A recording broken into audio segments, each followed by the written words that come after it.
Anart Designs, offering distinctive properties and inventive interiors. If you can dream it, we can build it. Presenting a video on applying a texture to a template.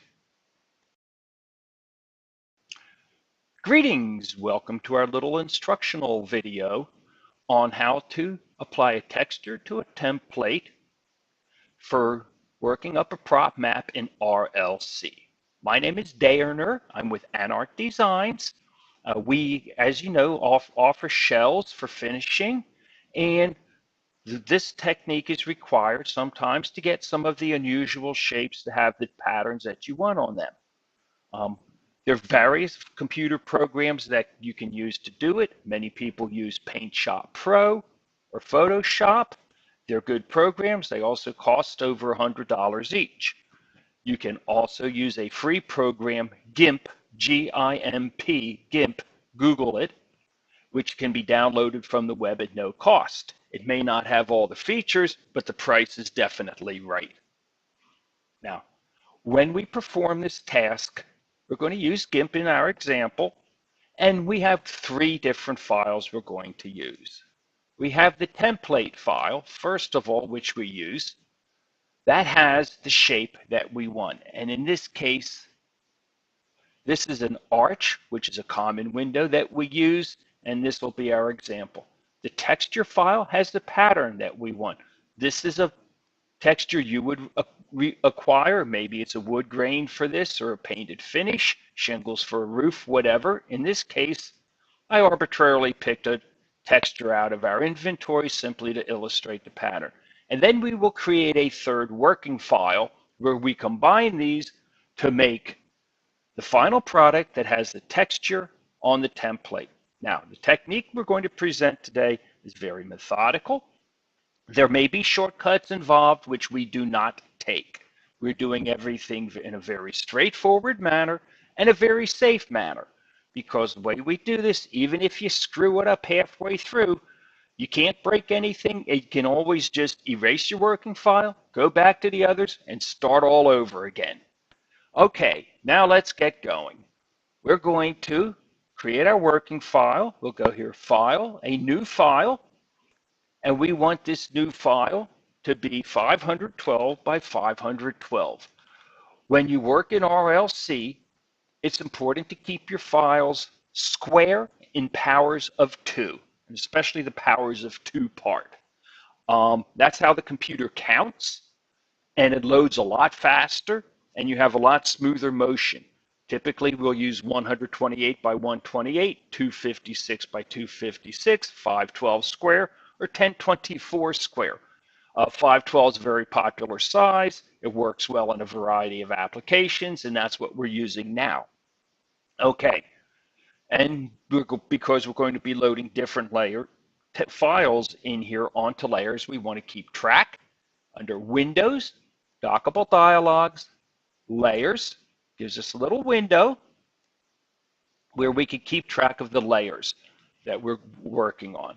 So let's start by putting in our texture.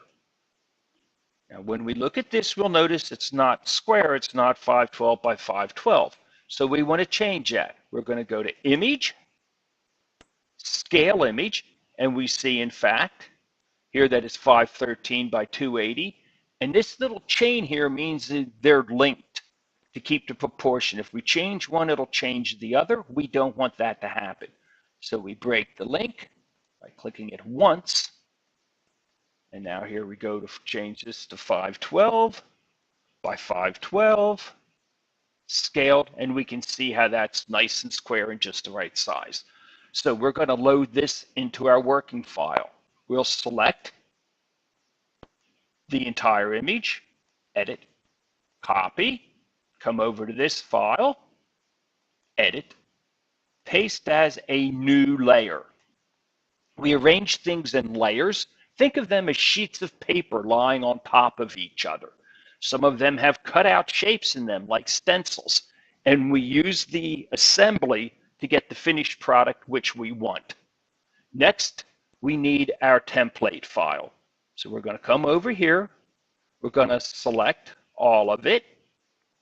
We're going to edit, copy, come back to our working file, edit, paste as, new layer again.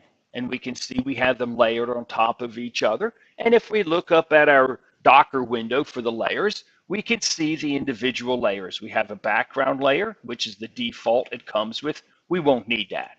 We can get rid of that. Now we have the clipboard, which was the first we loaded, and clipboard number 2, which was the second we loaded. Now we're going to get to the working part. We're going to create a mask. A mask comes from a template. It is a shape, and we use that shape to cut things, to paint things, to copy things. The whole trick to using this program is to learn how to create the mask you want. Now, in this case, we don't want to use the clipboard layer with the texture on it yet. So we'll just look at our template. Now, we want to select everything with a color here. The problem is we have white, we have not quite white, we have kind of gray, we have more gray, we almost have black in there. That's a lot of different colors to select. We're going to come at this from the opposite direction. We have a lot of area here with no color, so that's going to be the easiest to select. We're going to select by color everything which doesn't have a color. You see by the marching ants how everything's all lit up there. This is everything that we don't want. So now we're just going to go back, select, invert. So now we have everything we do want. You tell by the marching ants how they switched. Now, we've done 90% of the work right now. We're going to go back to our Docker.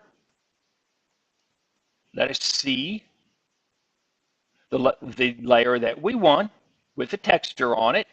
We won't need to look at this anymore. So now we're going to edit, copy, and we're copying that area in our mask, and we're going to edit, paste it as a new layer. Now, if you see the new layer pops up here, let's hide the original texture, and bingo, there we have it. We have our shape with our texture on it. We're just about ready to go. We need to save this. Actually, we export it because we want to export this as a PNG file. The PNG file supports transparency. In this case, I've done this already in the demo, so we've exported it. Now, once it's exported, the next thing we need to do is load the thing in the internet. There are various programs you can use. RLC has one, in Utherverse that you can save your textures in. Some people use Imgur. We happen to use SmugMug. This is our texture in SmugMug. I click on it here and I get my URL. Here they let me choose the size, and of course I want to choose 512 by 512, not one of these other sizes that are not easy for the computer to count. I copy this, and now I go to RLC, which is not here anymore. So I've got to load that back up. This will only take a moment. And while we load this thing, I can close this so I can actually see what we're doing here. And get ourselves logged in. And we'll wind up jumping to the showroom once we're in, because I have a template set up there, sign, to which we can apply our file, and we'll prove that this thing actually does work. And landmarks, showroom, we're on our way. We're getting there. I'm sure you all know what it's like to sit and watch RLC do its thing in its own patient time. Here we are. All right. Here's the sign we got ready ahead of time. So we're going to open Prop Editor, engage the sign. Now, first we need to set it up. We're going to go to translucent so we can let light through the areas that don't have a texture on them.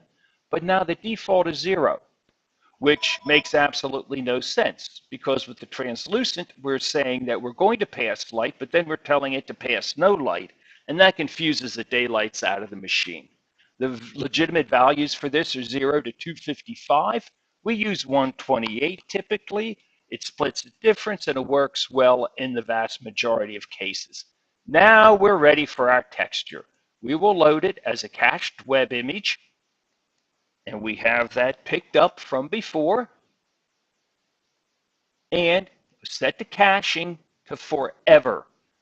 This, once it loads, then it's in the computer memory and it allows subsequent views of your space to go a lot faster.